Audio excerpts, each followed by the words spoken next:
Hey everyone, how are you doing? Hope you had a nice week and your weekend is going well so far. Uh, the election has come and gone, and we are all still here, so we have that going for us at least. So, uh, this week we have two fairly big topics, and I'm going to present two separate lectures for them. As I go through these slides, you're going to see that I'm going to move through some of them very quickly. So for that reason, I would like to request that you do go back and review the non-audio version of the slides.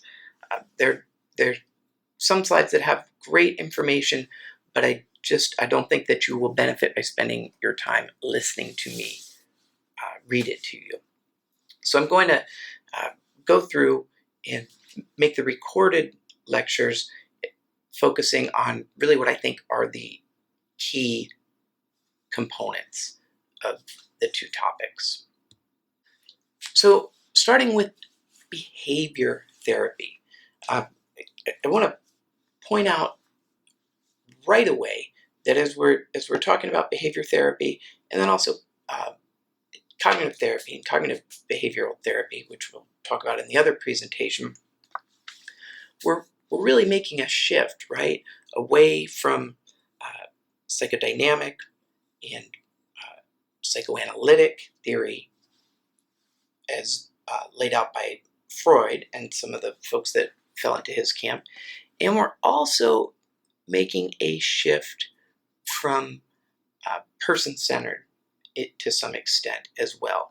So we're looking at behavior and then later cognition as drivers of human experience, as opposed to events in our past or the relationship, the therapeutic relationship, as the primary element of therapeutic experience. So we're gonna starting with behavioralism or behavior therapy, we're gonna take a quick look at the history, some of the key concepts, how it looks in counseling.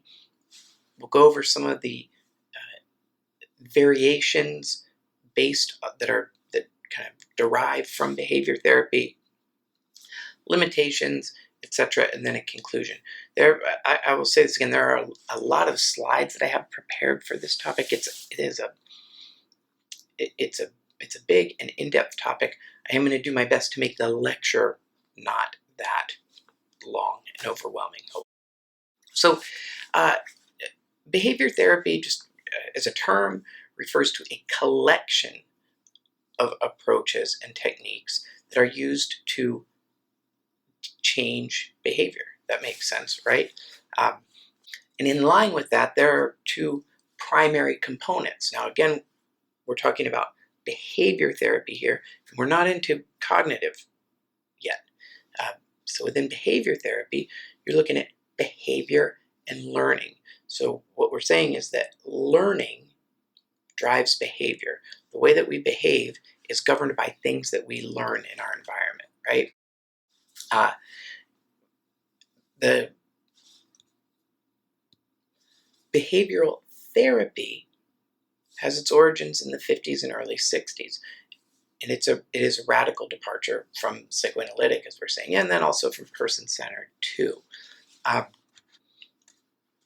You'll see in a few slides that while we say behavior therapy had its origin in the 50s and 60s, behavior therapy grows from the school of psychological thought known as behaviorism or behavioralism, and that actually goes back further.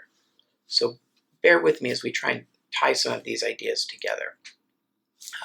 Behavioral therapy really just means the application of principles of classical and operant conditioning, those are those older ideas, to the treatment of problem behaviors. One example, kind of deviating from the schedule of the lecture here, if any of you are familiar with applied behavioral analysis, it's a technique, an intervention technique that is used to work with folks with autism a lot. not going to describe it here, but a lot of times people know what ABA is, or you can Google ABA. It's a pretty kind of classic, clear example of behavior therapy. So again, roots back to classical and operant conditioning, and then you see that behavior therapy kind of grows out into social learning theory, which we'll talk a little bit about, however. Uh, in the 1960s, there's kind of an explosion of behavioral-based approaches. That includes Albert Ellis with RABT, rational and motive behavior therapy, and Aaron Beck with cognitive behavioral therapy. With cognitive therapy and cognitive behavioral therapy. And this is where it starts to get just a little blurry. We're not going to talk too much about Beck now. We're going to talk about Beck in the other lecture that is focused more on cognitive behavioral therapy and cognitive therapy. In the 1970s, behavioral therapy emerges as a major force with an impact on the way, on the fields of education, therapy, psychiatry, social work. One of the reasons that we see this is behavior therapy and behavioralism is really nicely formatted to be tested by empirical methods. In other words, it's a theory, it's an approach, it's a technique that lends itself well to research. And so in the recent history, say starting in the 70s, we see that psychotherapy and all things related to psychotherapy, people want to see evidence for how and why and that they do work.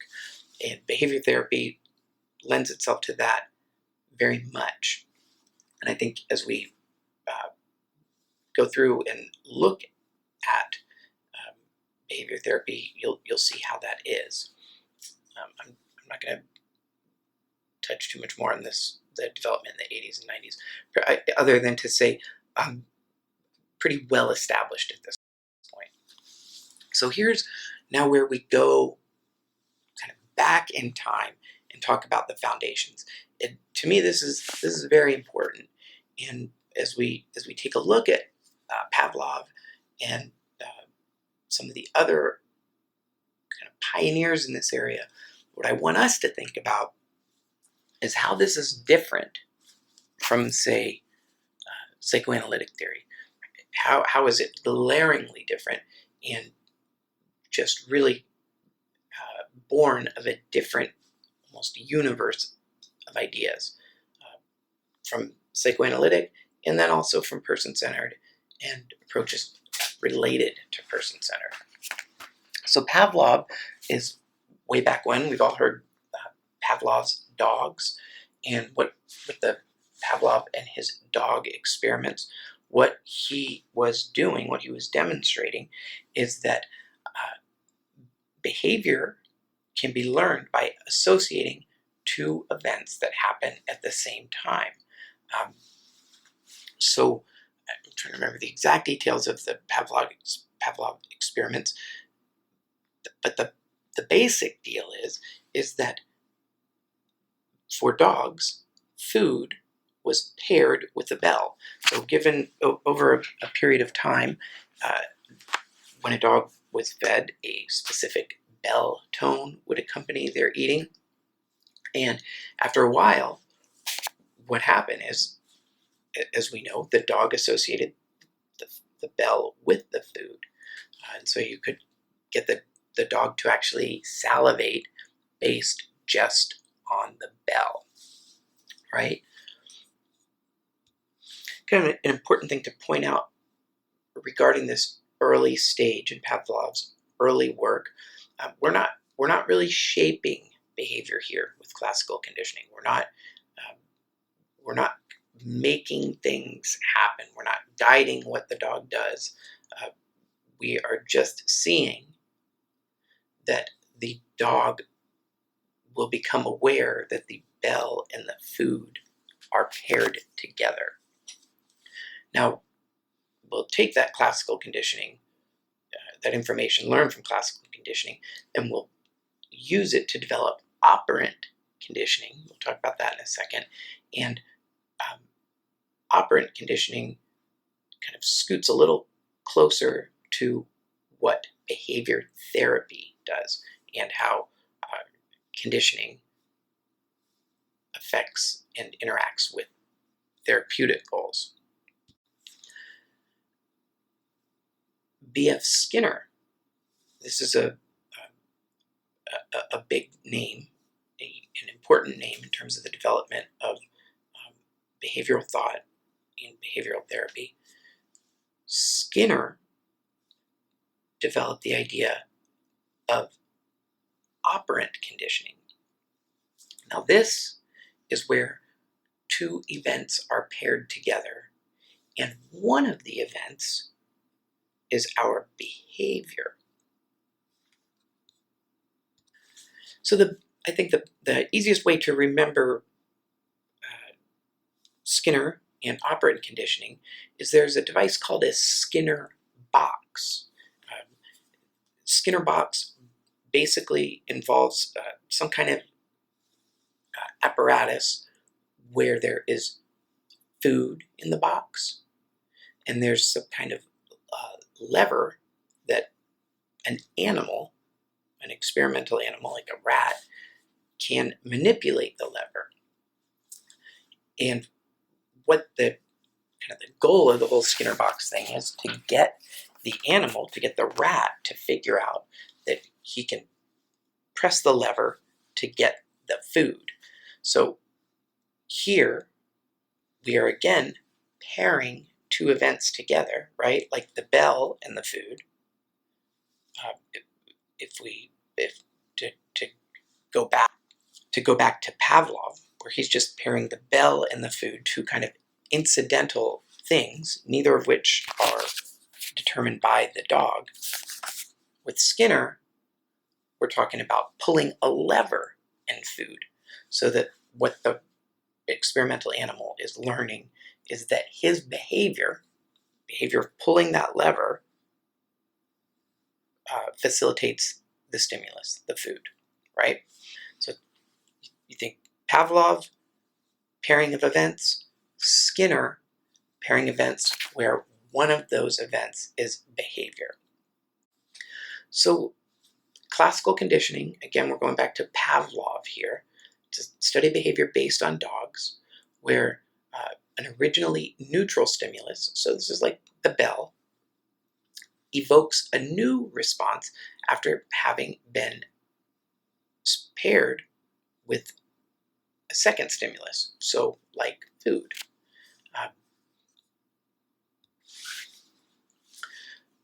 So what Pavlov is doing is he was making it so, by pairing food and the bell together, making it so that the bell produced the same response as the food, right? So then that's the learning that goes on.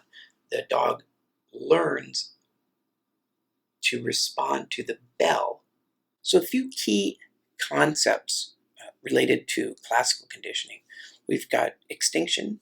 That's the process by which the strength of the conditioned response, so say salivating in the case of the dog, decreases with repeated presentation of the conditioned stimulus alone, so the bell. If you've previously paired the bell with the food to the extent that the dog salivates every time the bell rings, then you go on to present the bell a bunch of times without the food. After a while, the dog's going to stop salivating. Spontaneous recovery refers to, let's say you do what we just said, pair the food with the bell, then ring the bell a bunch of times without giving the dog the food, so the dog stops salivating when he hears the bell. Then you take a break. Then you come back again and ring the bell, and spontaneous recovery would be that then the dog starts salivating again, starts responding to the conditioned stimulus again. Generalization, pretty straightforward.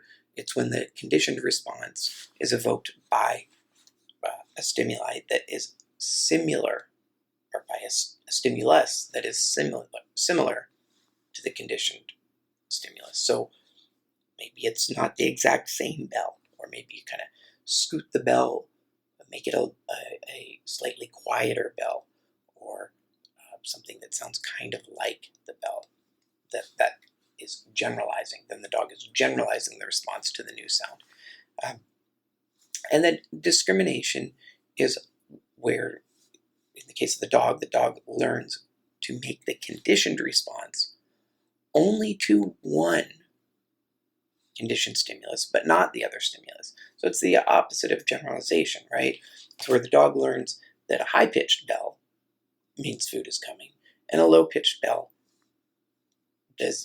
means that food is not coming, and the dog figures that out. So operant conditioning, again, we're scooting from Pavlov to Skinner when we start talking about operant conditioning. So the basic idea of operant conditioning is that we're using those same principles to shape behavior. So behaviors will increase or decrease in frequency as the result of the application or withdrawal of rewards or reinforcement. So we are all school academic people. Grades are a great example of operant conditioning, right? Students complete their work, do a nice job, earn a good grade, and that's reinforcing.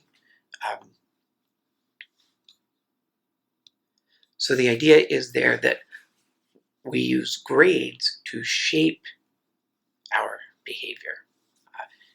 It's not two kind of neutral things that just happen to occur at the same time. The grade is the result of the behavior. And so this same principle applies to behavioral therapy, where the client is the active participant and there are stimuli used for behavioral modification. There are several stages of operant conditioning. So we have shaping, which is the procedure of reinforcing successive approximations of a desired response until the actual response is made. So we can think about this as, let's say there's a rat that we're trying to teach to get through a maze. Well, how are we going to do that? We're not going to teach the rat we're not going to put the piece of cheese for the rat the very first time they're encountering the maze. We're not going to put the piece of cheese way at the end of a really complex maze for the rat to somehow guess that there's cheese there. No, at first we're going to put the piece of cheese just a few steps into the maze so that the rat will walk just a little bit into the maze. Then the next time we'll put it a few more steps into the maze. And so there we're shaping behavior by reinforcing successive approximations, successive little chunks of the behavior that we want to see. Acquisition refers to the increase of response rates as responses are reinforced. So as the rat figures out that the desired behavior gets the desired stimulus, the food, we see response rates go up. We refer to that as acquisition. Extinction is when reinforcers are withheld and the response rate returns to the preconditioning rate. Response recovery is an increase in response rate that is noted after a rest interval. So these concepts kind of mirror the concepts that we talked about on the previous slide, right? So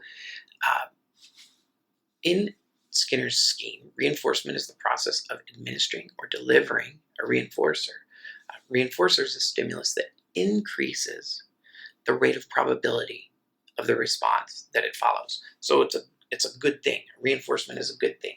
Reinforcement is the A, or the food pellet, or whatever it is that's being dangled in front of the individual whose behavior is being shaped. And Skinner thought that reinforcers needed to be defined operationally. So therefore, he thought that reinforcers needed to be defined in terms of their specific effects on behavior. What does that mean exactly? Well, that means there's positive reinforcement, which is the grades, food, stickers, the paycheck, these kinds of things. Now, a negative reinforcer, on the other hand, reinforcement is a punishment. And actually, more specifically, it's the threat of a punishment, if you will. So I always have a somewhat difficult time explaining this. So negative reinforcement, the way that's operationalized is some sort of suffering or adverse condition is removed if the desired behavior is achieved. So rather than, say, positive reinforcement, you've got a rat in its box. It's kind of sad, really, when you talk about it, isn't it? You've got the rat in its box. He presses the lever, and he gets food. Well, that is positive reinforcement. If you have a rat in a sadder box that has an electrified floor, and the floor administers a electrical current or shock, and the way that the rat makes that stop is by pressing the lever. Well, there's an example of negative reinforcement. Negative reinforcement is the removal of a negative stimuli to achieve the desired behavior. So punishment occurs when a stimulus delivered to an organism decreases the rate of probability of a response that precedes it. So positive punishment, kind of a funny term, right? Positive punishment is, the term on the slide here is a negative or aversive reward when an undesired behavior recurs. What that really means is the punishment occurs when the undesired behavior recurs, right? So I know this is not part of parenting nowadays, but when I was a kid, spanking was a punishment. Child does something wrong, they receive a spanking. That is a punishment. The idea there is that it will decrease incidence of the behavior that preceded the punishment. A negative punishment, on the other hand, so that's a positive punishment. The first one, say the spanking. Negative punishment, on the other hand, would be, I can think of actually another one from when I was a kid, like, John, if you don't do A, B, or C, there will be no dessert tonight. The dessert removal move is a negative punishment.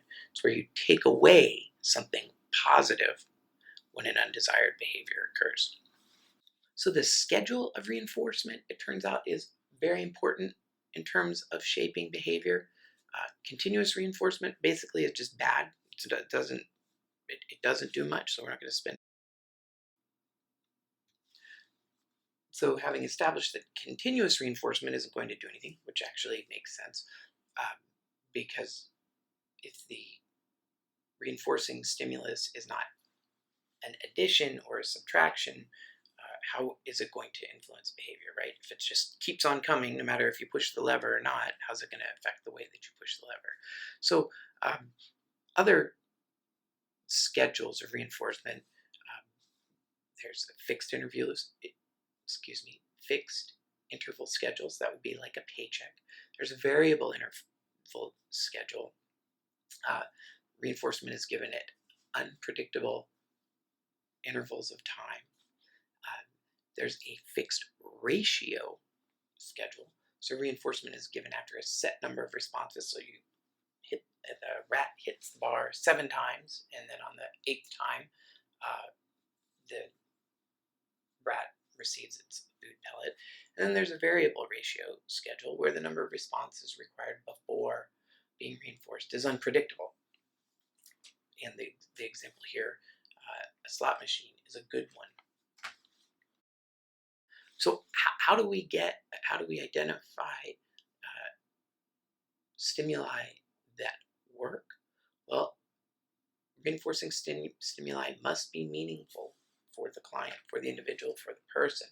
So I was just recently a student, kind of consider myself a lifetime student.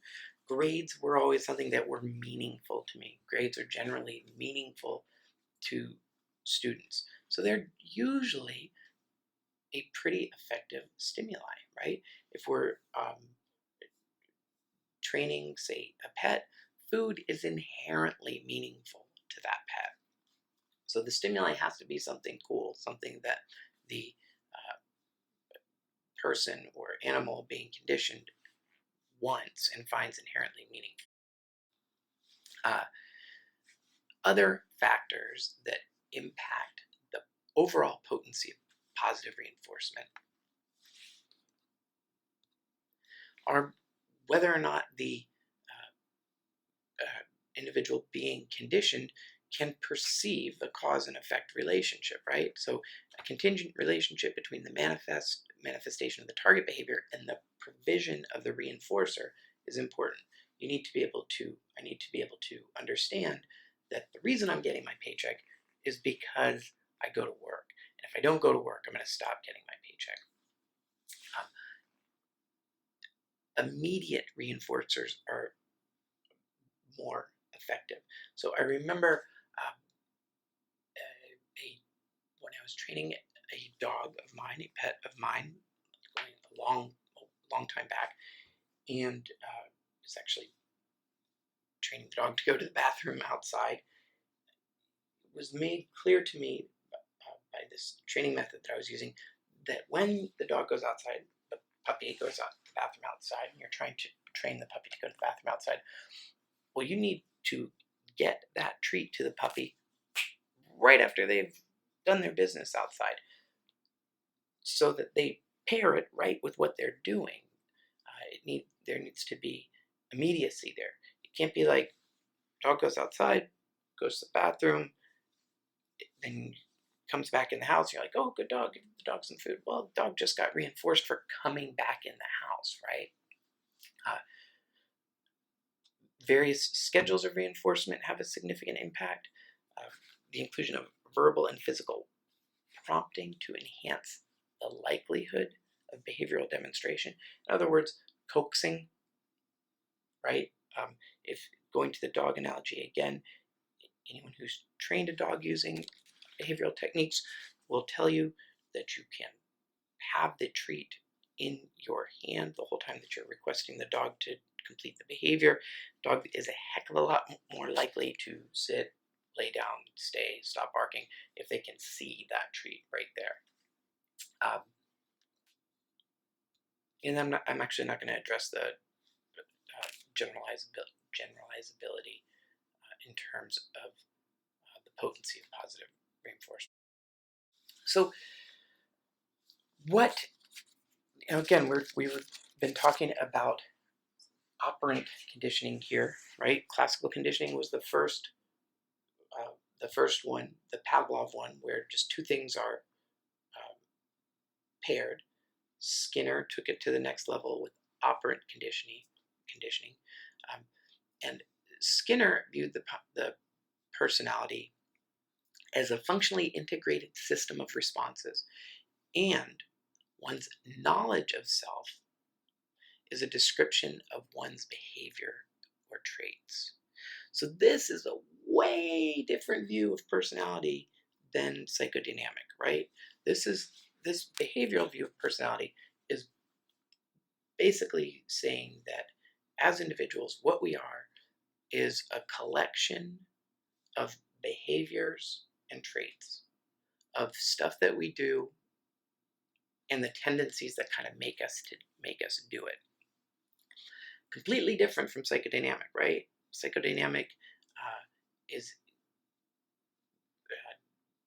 putting together a much more abstract conceptualization of what a personality actually is. Uh, Skinner believed that differences in the processes or independent variables to which people are exposed were highly influential in terms of the development of the personality. So traits and personalities are ongoing behavioral processes, not set in stone. And there is the possibility for treatment intervention and change. So in many ways, a lot of times I think of behavioralism, especially really in the early iterations, classical and operant conditioning, as being kind of a depressing way to think about human development, right? We're nothing more than behaviors, and we're nothing more than what we do, and we're easily manipulated by bits of food, grades, and money. Well, the optimistic side of this is that our personalities are not set in stone, unlike in psychodynamic, right?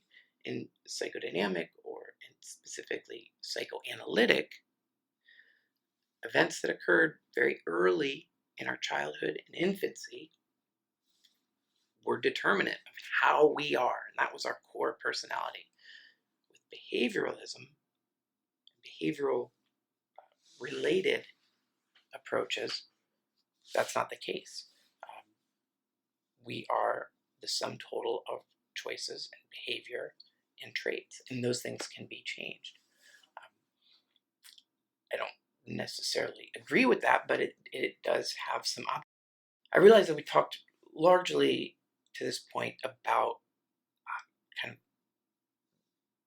theoretical underpinnings and not as much about, well, how does this work in terms of treatment. And we're going to talk some about how this works in treatment now. However, for the most part, behavioral therapy, straight up behavioral therapy, is not something that most of us are going to be doing, right? Um, Cognitive behavioral, cognitive therapy, sure. Behavioral therapy, not as much. I think I mentioned at the beginning of the lecture, applied behavioral analysis, ABA, which is used with kids with autism to shape behaviors. That's an exception. That's a pretty straight up behavioral kind of approach.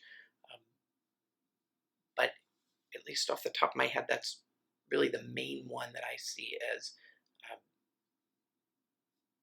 being kind of broadly used. Nevertheless, if we were implementing a behavioral therapy process, there are 6 stages that have been identified. Behavioral assessment to help identify the maladaptive behaviors, an appraisal of clients' assets and strengths, identifying target behaviors and the context in which they occur. So, what are the behaviors that we're trying to change, and when do they happen? Uh, we need to identify a process for measuring and assessing the occurrence of those behaviors. We need to find reinforcers that can be used to help shape, and so either extinguish or increase the occurrence of the behaviors that we want, and then develop some treatment goals. We definitely see derivatives or approaches that are closely related to behavioralism as conceptualized by, say, Pavlov and Skinner.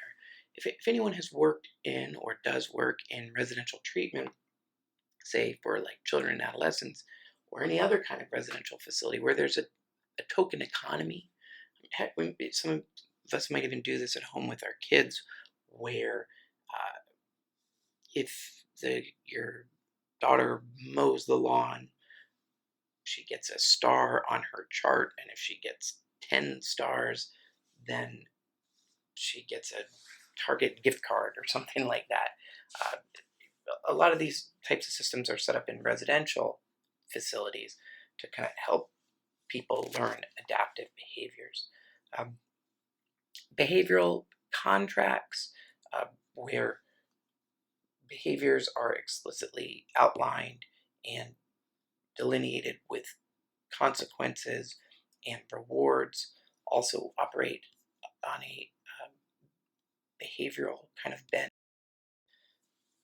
Other techniques that we don't see as much anymore, I think thankfully probably, are various forms of aversion therapy or aversive therapy. So these are controversial techniques where negative stimuli are introduced, such as electric shocks, emetics, medication that makes you sick or vomit, aversive mental or visual imagery, aversive verbal descriptions or sounds, and satiation or over satiation is probably a better way to think about that. If anyone has seen Clockwork Orange, and when they go through and kind of reprogram Malcolm McDowell's character, make him watch all the disturbing films and all that kind of stuff, that is a example of aversion therapy. Satiation-based techniques. You'll see this sometimes, or I've heard of this used for, say, quitting smoking. Actually, I had a manager who I worked with once. I worked in a restaurant who he was back smoking again, so I guess it didn't work very long. But he swore by this treatment that he had undergone, whereby he went to a facility and they just had him smoke cigarettes until he was completely ill and disgusted by the idea of cigarettes. And I guess he then quit smoking for some extended period of time. Like I said, not forever. But that's what satiation therapy. Systematic desensitization. We talked about this a little bit.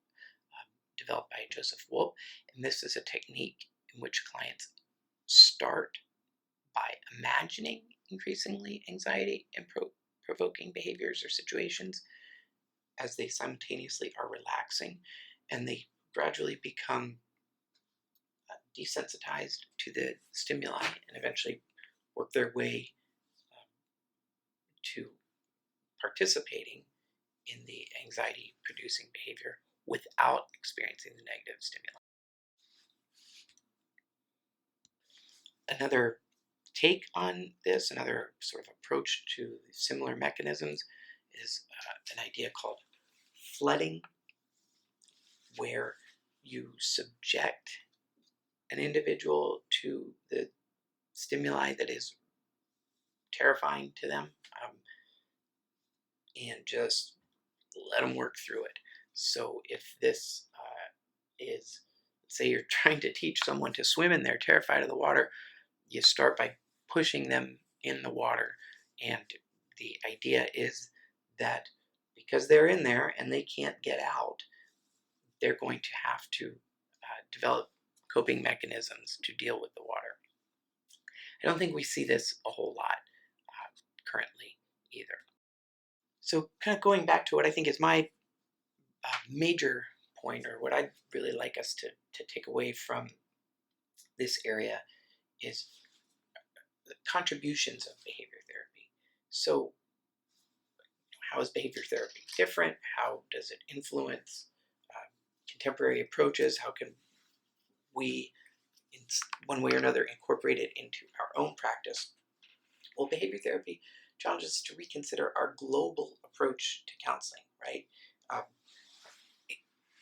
it allows us to think about specifics. Now, whether that leads us to incorporate desensitization therapy in our counseling sessions is a different question. However, there is a broad base of empirical support for the relationship between behavior and stimuli. Um, it does offer a number of specific behavioral techniques. Um, because it is an action based, a set of action based therapies, uh, that in and of itself can be encouraging for folks. Behavioral therapies emphasis on research also influenced the direction of the field towards evidence-based practices, which ends up being a pretty. So, are there limitations of behavioral therapy? Certainly, there are. It can lead to behavior change, but does not address deep-seated emotions or feelings. Um, there are important relational factors or historical roots of maladaptive behaviors that matter, right? So, behavioral therapy tells us, or behavioralism tells us that why doesn't really matter a whole bunch. Why we're doing something maladaptive isn't that important. Well, that's up for debate, right? We want to make the maladaptive behaviors go away, but through understanding why we have maladaptive behaviors, we can likely improve other areas of our lives as well, right? Uh, it does not hinge on individual insight, does not facilitate or contribute to individual insight. It's symptom focused rather than cause focused, and uh, it involves control and manipulation by the person delivering the treatment. And we know, and we'll talk about in 664, how important autonomy is for individuals and how that's a key ethical principle for us. And then actually, some forms of behavioral counseling can actually reinforce deviant behaviors. So clinically, it can have a paradoxical reaction. Um, from a multicultural standpoint, some authors have said that the focus on behavior rather than feelings is compatible with many cultures, um, reflective of common factors. There's a collaborative working relationship between the counselor and client. At least in the more modern approaches, there is. Ongoing assessment can be helpful in any kind of modality, and this is an idea that was largely developed in a behavioralist environment. Ongoing assessment is key, so there's that contribution to the broader field. And for folks who have really a really difficult time functioning at a basic level, there's certainly something positive about teaching life skills that will help them in their day-to-day functioning, right? So from a limitations standpoint, again, um, there's always a need for more empirical research. Um, there's a case in the literature that behaviorists are not responsive to specific issues of ethnic and cultural diversity. There's a focus on using a variety of techniques in treating specific problems outside of the context in which they actually occur. Uh, so, is some kind of behavioral treatment in a very controlled environment really speaking globally, speaking overall to the problems that people have when they're out in the world? Uh, and then there needs to be a discussion about the advantages and disadvantages of change with clients and helping clients make accurate appraisals of what the consequences are of behavioral changes. So, in conclusion, I said at the beginning that probably none of us will be having clients come to our office and to engage in sort of strictly interpreted behavioral therapy, and I stand by that. Nevertheless, there are interventions or techniques that we employ, that we may employ in our work, that do have roots in the behavioral tradition. I mentioned it, token economy. Certainly, that was a significant portion, a significant technique in a residential treatment center that I worked in for children and adolescents. So there are aspects that we will certainly use across a variety of rehabilitation settings, and particularly uh, in settings that are kind of medically driven, that are closely aligned with the medical model and a medicalized view of mental health. Um, and this is for a couple of reasons. I've mentioned a few times that behavioral treatments are really lend themselves well to investigations with data. So it's really easy to kind of quantify successes. That goes well with the medical model. There's a lot of kind of control. There's clear delineation of patient and provider. So in in medical systems in particular, we're likely to see implementation of behaviorally based methods.